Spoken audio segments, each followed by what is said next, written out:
Hoje eu estou sendo recebida aqui pela Betânia Gonçalves. Ela é dona da Adega Bela Safra, um lugar super aconchegante que fica no bairro São Brás. E ela vai compartilhar com a gente um pouco da história dela. Betânia, muito obrigada por me receber. Obrigada a você, Sol, pelo convite, de participar do seu podcast. Fico lisonjeada de você estar aqui na nossa loja, vir conhecer o nosso lugarzinho, a nossa casinha, que é um lugar muito amado. É amado e não tem como não amar um lugar desses, né? Esse tanto de rótulos de vinho. Mas, Betânia, como eu te falei, né, a gente tem que regar vinho essa história. Você já abriu aqui. Me fala um pouco desse vinho que você escolheu pra gente. Então, esse é um Chardonnay da Torcella, é uma vinícola do Rio Grande do Sul. Escolhi ele porque, além de eu gostar muito desse vinho, é super aromático, ele tem bastante untuosidade, ele entrega bastante. A nossa primeira nota fiscal da loja foi tirada pela vinícola Torcella. Então a história começa aqui. Começa aí. Foi o Rogério, a gente foi conhecer o Vale dos Vinhedos e o Rogério foi a primeira vinícola que acreditou na gente e fez toda a explanação dos produtos e em cada barrica nós tiramos diretamente dali. Meu marido me acompanhou nessa viagem e sempre em todas as oportunidades o Rogério, que é da Torcello, o proprietário, ele está conosco e o vinho dele é de alta qualidade. Então vamos experimentar? Vamos. Saúde!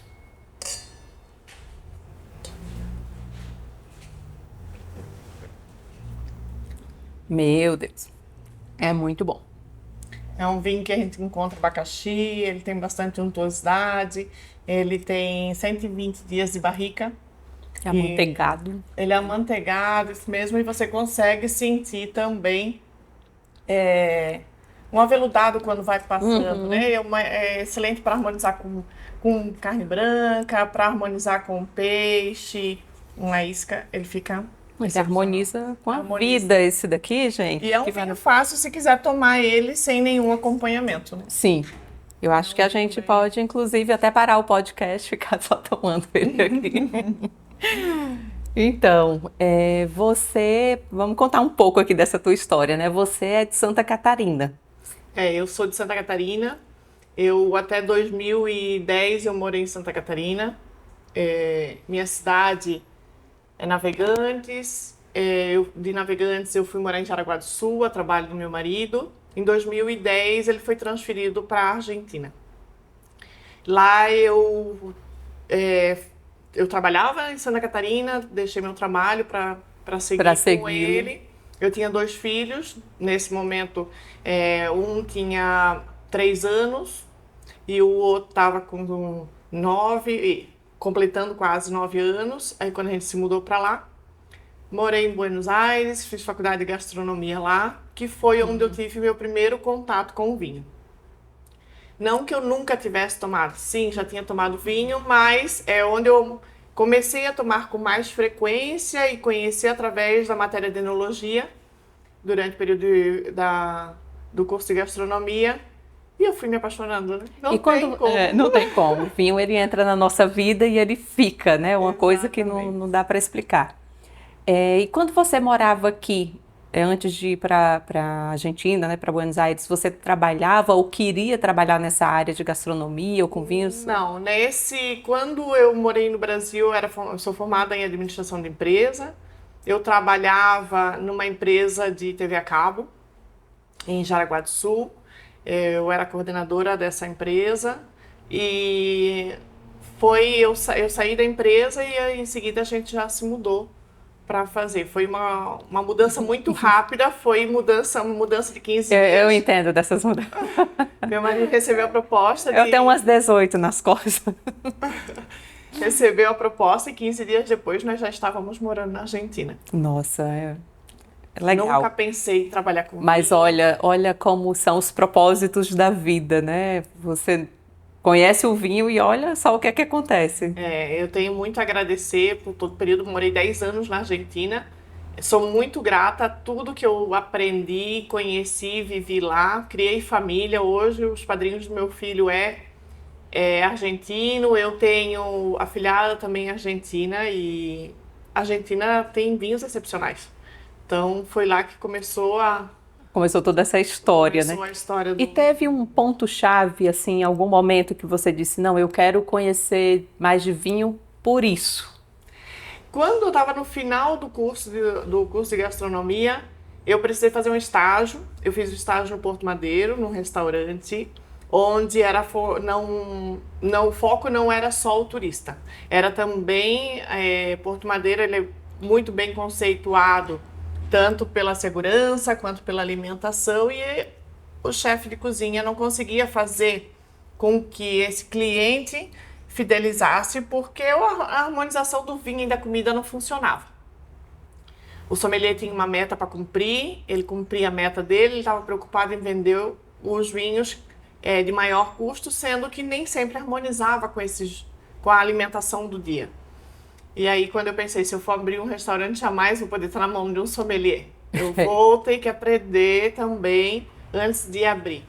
E aí eu abri uma empresa de catering lá, com uma moça que fez faculdade comigo. A gente ficou durante 2 anos com essa empresa. E aí todos os jantares que nós fazíamos, era bastante gente de consulado, de embaixada, médicos, dentistas. Todo mundo me pedia já o vinho junto para harmonizar.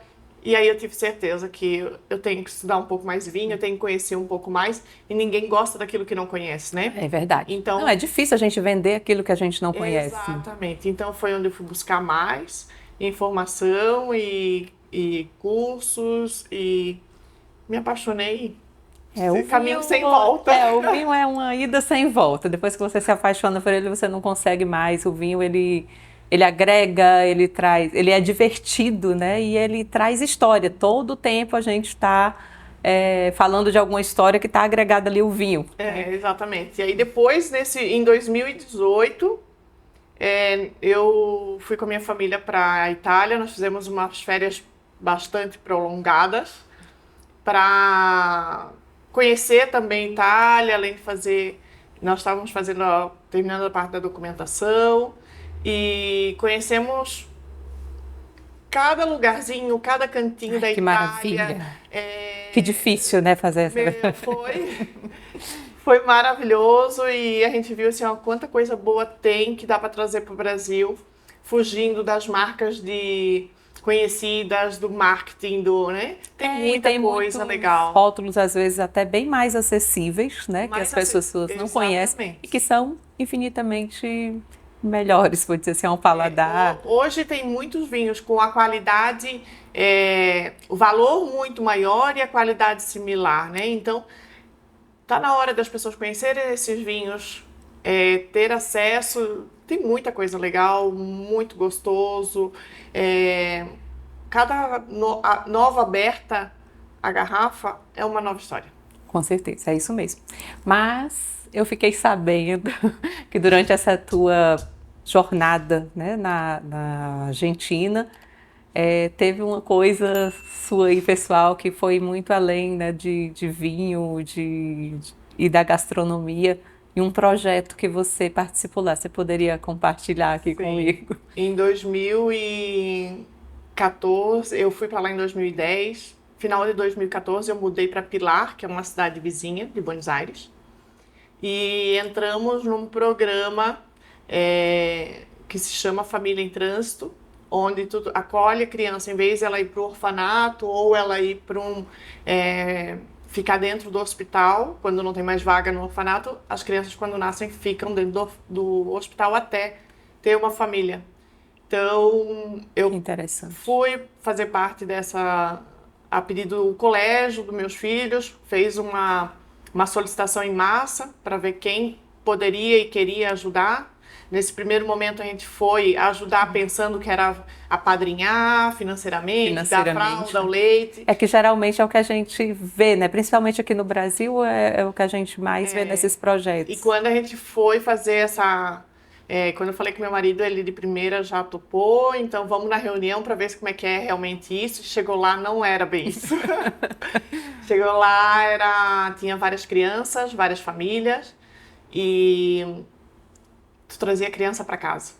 Ela Meu passava a Deus. ser teu filho. Teu filho. Tu faz uma certidão nova, ele é teu filho, tem teu nome, e tudo que acontece, Você é é você responsável. responsável. Desde ir no pediatra, desde cuidar à noite, desde... É mãe, Enfim, não? qualquer coisa que for. Nesse programa tinha a possibilidade de 1 a 4 anos. Eu optei a fazer de 0 a 1 ano, né, recém-nascido, porque eu não queria... Pensei que nessa idade eu não iria criar vínculo. Porque não precisaria ensinar a falar mamãe, papai, Tá, não né? precisaria ensinar Não tem nada. como não criar um vínculo, né? É impossível. E entrei nesse programa, entramos juntos, conversamos com os nossos filhos, que nesse momento eram adolescentes, aceitaram. E trouxemos uma frase que ficou bem clara no dia dessa reunião para nós, é que nós dois um olhamos para a cara do outro, não, a gente não vai fazer. Porque não dá, não... E é um casal que estava lá, que já tinha feito com outras crianças, disse para nós, tu vai passar muito mal quando tiver que entregar a criança, mas se tu não levar, essas crianças irão passar muito pior.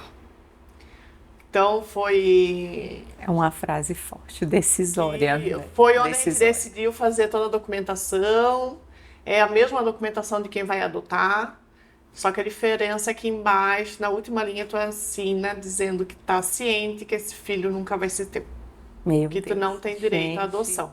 Olha, E parabéns, porque você é muito evoluída. foi 10 dias Você e depois, seu esposo, né? 10 dias depois nós tínhamos uma menina em casa e que ela tinha os olhos azuis do meu marido, o formato do rosto do meu marido e parecia que era filha dele, de tão parecida que era. Foi uma conexão assim, ó, incrível.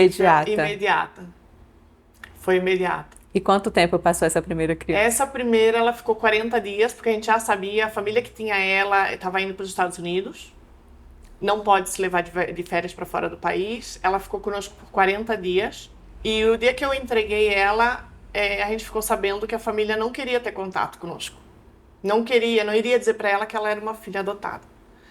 Então, não cabe outra do que além de aceitar. Tem que aceitar. Mas eu nunca desisti de buscar, hoje com tanta tecnologia, nunca desisti de buscar informações sobre ela.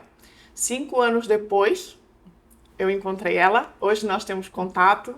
Meu Deus, e ela tem quantos anos hoje? Hoje ela está com 8 anos. Ela tem... É uma amada, assim. A Candy é um raio de luz. Ela, mesmo com a distância, parece que a gente nunca se afastou. Meu O dia que a gente viu, porque eu continuei em contato com todas as famílias de trânsito. Calma. Quantas crianças Passaram por pouco tempo. Em total foram 11 crianças. 8 crianças ficaram em média de 7 meses conosco. Meu Deus do céu. Aí mais os meus 2 filhos, que sempre ajudaram a cuidar. E você notou, assim, para os teus filhos, trouxe alguma coisa diferente, você acha, essa experiência? Muita diferença, muita diferença. Hoje eu vejo que os meus filhos são muito carinhosos, todos os dois, indiferente, não fazem nenhum tipo de seleção entre amigos, aceitam as pessoas como elas realmente são, classe social não faz diferença, cor não faz diferença, educação não faz diferença. Gente, isso é maravilhoso, que aprendizado. Cada um tem o seu, e os meus filhos são assim, olha, eu digo abençoados por ter tido essa escola, porque foi uma escola. Foi uma escola? Não, foi uma escola acho que não só para eles, mas para vocês. Também. Gente, é muita evolução, porque assim, também tem e muito desapego ao mesmo tempo e muito amor. Na verdade, é muito amor, é uma doação de amor de verdade, né? Assim, um amor incondicional. Eu acho que a gente ganha mais com isso só do que a gente dá, sabia? Do que a gente dá. Não, eu imagino. A gente ganha muito com isso. Hoje eu tenho uma afilhada que é fruto de uma família que eu conheci assim. Eu vi qual era a minha rede de apoio.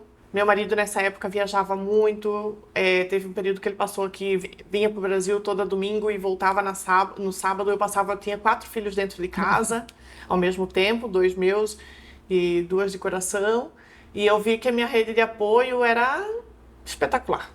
Eu tinha vizinhos que realmente são família, eu tinha amigos que se tornaram família, gente que mudou de cidade, que eu morava em Buenos Aires, eles moravam em Buenos Aires também, nós nos mudamos para Pilar, eles vieram para Pilar conosco, compraram uma casa para ser nossos vizinhos. São coisas que a vida nos deu que não tem preço, né? Que não tem preço. Tem um valor imenso, imensurável. E me fala uma coisa, teve algum momento assim que você ficou torcendo que não viesse mais buscar a criança ou toda vez? Todas. Por mim. Só que sempre foi assim, se eu não entregar a primeira, eu não posso pegar a próxima. E não era questão de número, era questão que quanto mais tempo a criança fica contigo, mais ela se apega e depois na hora de fazer a vinculação é muito difícil. E essa vinculação, né? Como que faz? Você só entrega a criança para a família? Ou... Eles vêm, a gente é avisado um ou 2 dias antes, quando sai a sentença do juiz, e começa a fazer o período de vinculação. A família vem um dia na tua casa, por 1 hora, para conhecer a criança, até mesmo porque infelizmente acontece que às vezes as pessoas desistem de adotar. Sério? Durante o período da vinculação desistem.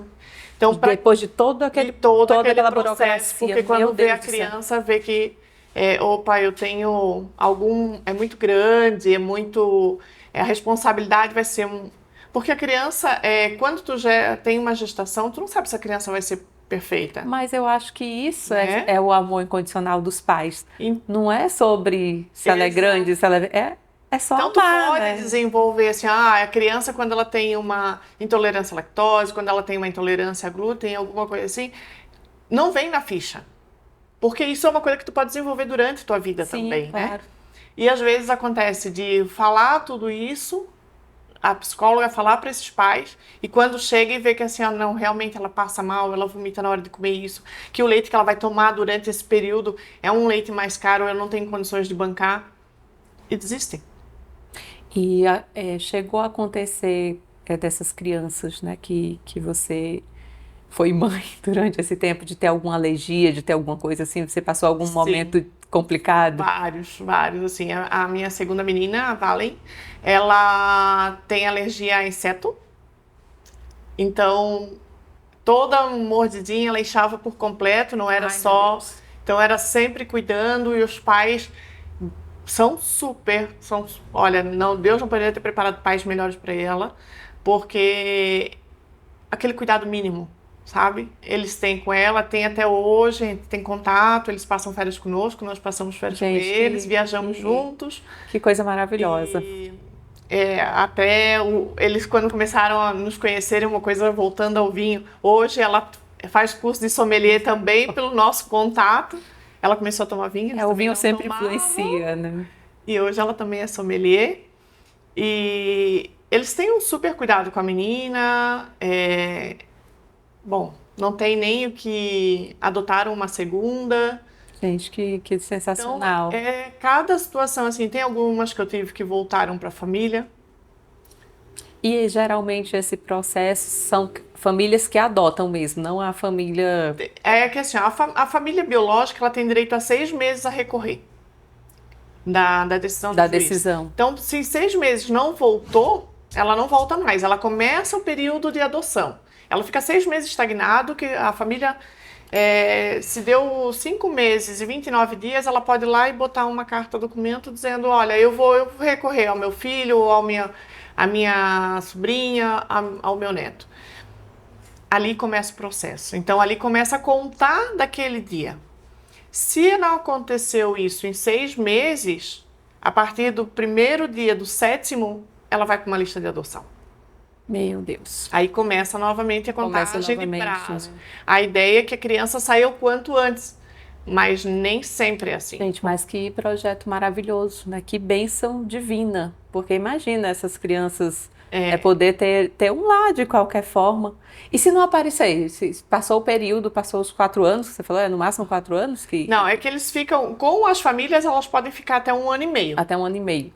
Aí se não aparecer ninguém? Se não aparecer ninguém, ela vai para adoção. Assim, 6 meses, ela fica, decide, ou a família recorre, ou ela fica esperando numa família de trânsito ou no orfanato. Se não tem vaga no orfanato, fica no hospital. A criança vai crescendo aos cuidados de enfermeira. Ai, meu Deus. É uma triste É uma realidade. tristeza. Depois disso, quando Não, e chega... sem falar no ambiente, né? Se ser criada dentro de um hospital. Aí as enfermeiras acabam sendo um pouquinho mãe também. Final sim, de semana, claro. tô de folga, levo. Mas mesmo assim não é uma situação legal, né? Pra você criar uma criança.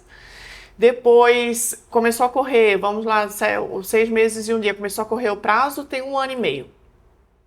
Se não for adotada, ou que aí agora a possibilidade passa a ser só adoção, se não foi adotada, ela vai para um orfanato de maiores.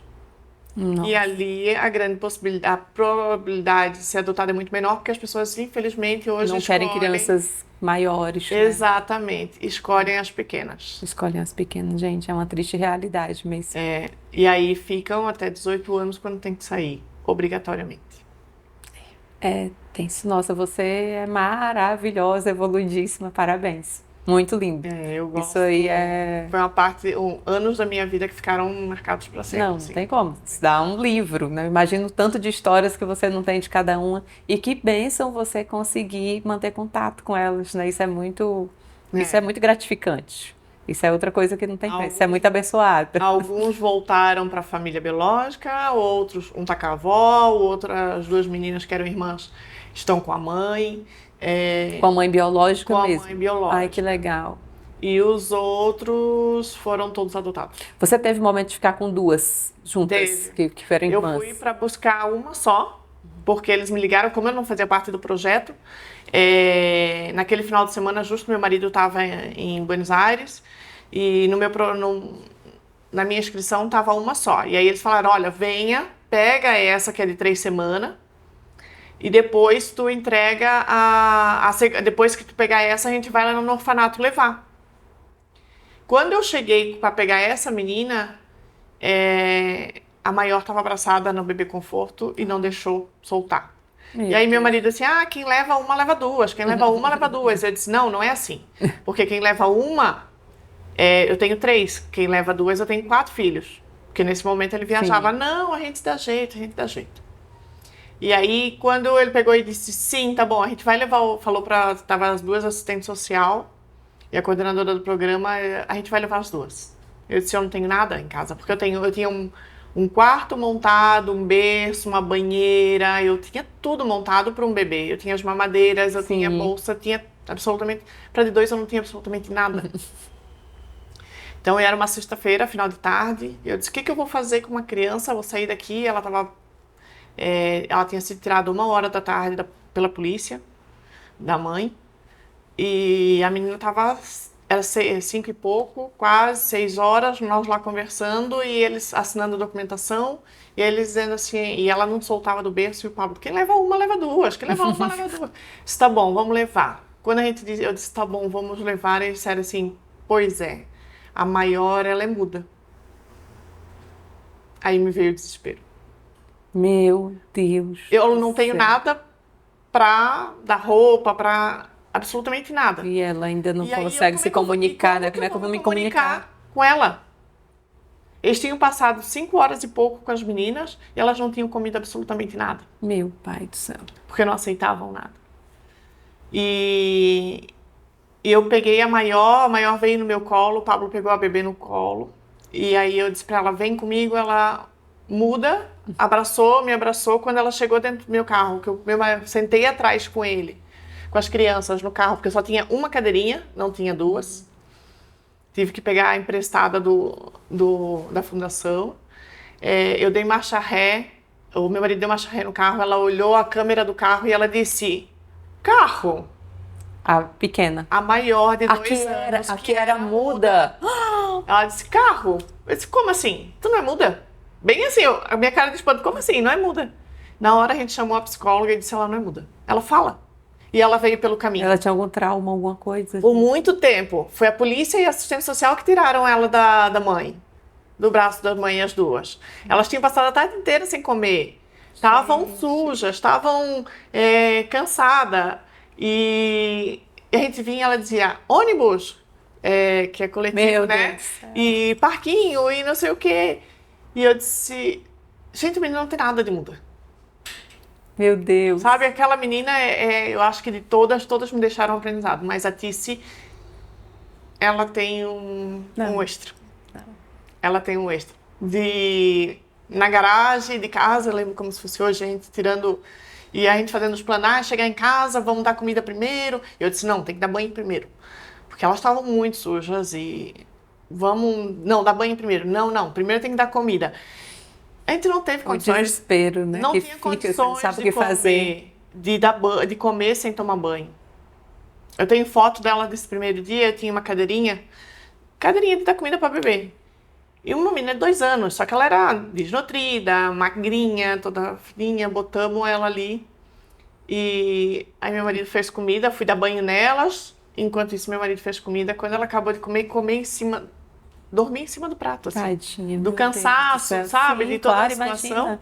Uma criança, é só uma criança de 2 anos passando por uma situação tão tensa. E ela foi formando família, assim, ela foi conquistando todo mundo, todos os nossos vizinhos, ela foi conquistando os nossos amigos e hoje perguntar a todo mundo, pode perguntar de qualquer uma, qual foi a criança que mais marcou, todo mundo fala que é ela. Eu imagino. Porque ela foi aqui, ela queria nos chamar de pai e mãe, e a gente dizia, não, Tícia, a gente não é teu pai e tua mãe, a gente é tia e tio. E ainda tem toda essa questão, né? Tem, porque e eu imagino que você fica... ela me chamou de mãe, né? Que delícia. Mas era essa situação que a gente não pode. Não queria criar nela uma expectativa, sim, né? Claro. Não... E nem para vocês também, né? Exatamente. E aí ela chamava nossos amigos, um casal de amigo nosso, ela chamava, que hoje é padrinho do meu filho, o abuelo. E virou, a gente brincava, virou, né? Não tinha jeito. Ela queria formar uma família, ela queria ter. Ela criou a família dela. Exatamente, e era esse medo que a gente tinha de não querer ter uma criança de mais de 1 ano. Por ter que ensinar a falar, por ter que ensinar... Sim. E ainda veio uma que era muda, mas não era. Era muda, mas não era. Gente, é só o trauma daquele momento de ter ficado, e ela viu que quando a gente chegou, a gente já foi direto abraçar elas. E se sentiu acolhida, né? E para nós foi uma super surpresa, assim. Hoje eu tenho contato com elas, eu converso com elas por vídeo.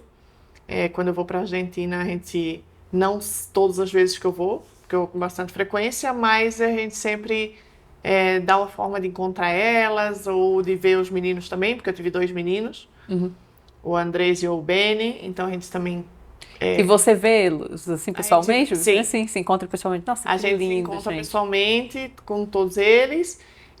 Às vezes a gente vai, como a gente vai em 3 ou 4 vezes a Buenos Aires por ano, então a gente faz uma vez a gente vê outra vez a gente vê outro, mas por vídeo e por WhatsApp a gente conversa sempre. Gente, que lindo. Parabéns mesmo. Muito.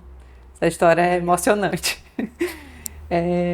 E aí você volta para o Brasil, vamos voltar aqui para os vinhos. E como é que se deu aqui a Bela Safra? Como é que você chegou aqui com essa ideia? Voltou em 2020, meu marido estava trabalhando numa empresa que era para ele trabalhar lá na Argentina e deu 6 meses, transferiram ele para cá. Ele veio para o Brasil e eu fiquei, porque eu ainda tinha os bebês comigo. E aí eu fiquei e ele ficou indo e voltando por um bom tempo, quase 2 anos. Me mudei para cá em 2020, fui morar em Piracicaba. 15 dias depois que eu estava morando em Piracicaba, ele foi transferido para Curitiba. Aí eu fiquei 8 meses em Piracicaba sozinha, indo e voltando no final de semana, com aquela ideia assim, vamos botar um projeto em dia. Mas quanto tempo vai durar a pandemia? Porque justo tinha recém explodido isso, né? Então a gente comprou essa ideia de que vai passar, que vai ser rápido, e fomos fazendo projeto, fomos conhecendo. Durante a pandemia mesmo, nós fomos em várias vinícolas conhecer. No entanto, a Torcello também foi uma das vinícolas que a gente conheceu durante a pandemia. Esperamos passar, e ano passado, em março do ano passado, ou vai agora ou não vai mais. Então, é a hora, o amor cresceu ainda mais. Ele também embarcou na ideia e vamos montar a adega. Hoje ele não trabalha com isso, ele trabalha com outra coisa. Ele trabalha com uma empresa sem glúten, mas está sempre conosco. A gente faz masterclass aqui ele está conosco também, degustações ele também está conosco. Quando a gente vai fazer, eu vou viajar, gosto de conhecer o vinho, não só comprar o vinho, degustar e ver se ele realmente vale ou não vale. Eu gosto mas de ir experimentar, degustar, conhecer o terroir, conhecer como ele é feito. Isso faz toda a diferença. E aí isso ele me acompanha também. E começamos a conhecer vários lugares dentro e fora do Brasil para escolher esse portfólio, para montar isso. Porque eu fiz uma loja pensando na Betânia consumidora, aquela que gosta de comprou e realmente vai chegar em casa e vai estar contente com aquilo que comprou. Sim. Saber harmonizar, ajudar isso. Aproveito essa minha passagem pela gastronomia para ajudar o cliente a levar um vinho para harmonizar com o que ele quer, com a situação que ele quer. E com o paladar, principalmente, né? Exatamente. Porque assim, a gente tem gostos muito diferentes, né? Às vezes um vinho que a gente acha maravilhoso, uma outra pessoa pode não achar, e tudo bem, né? E também tem tem pessoas que dizem, vinho caro é vinho bom, vinho barato é vinho ruim. Não. E não é assim, né?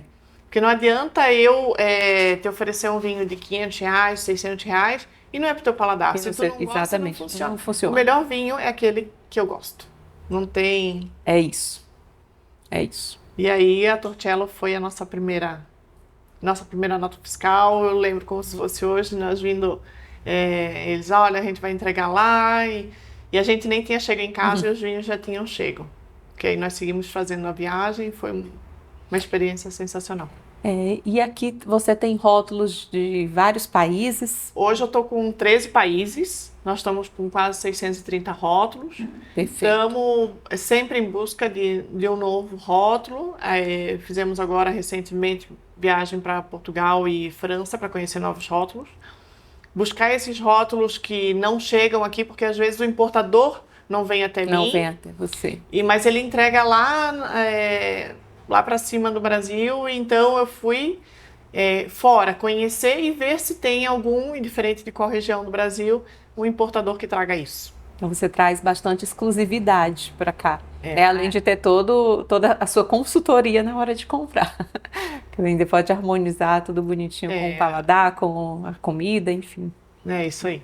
Isso é maravilhoso, Betânia, seu projeto de vida, sua vida é muito fantástica, amei a sua história. E que mensagem que você deixa aqui pra gente hoje, com toda essa, baseado, né, em tudo que tu viveu? Para as pessoas, mensagem para o mundo, para a humanidade. O que é que você diz para a humanidade hoje? Só faça o que te faz feliz. Lindo. Betânia, amei, viu? Muito obrigada de coração, adorei de verdade.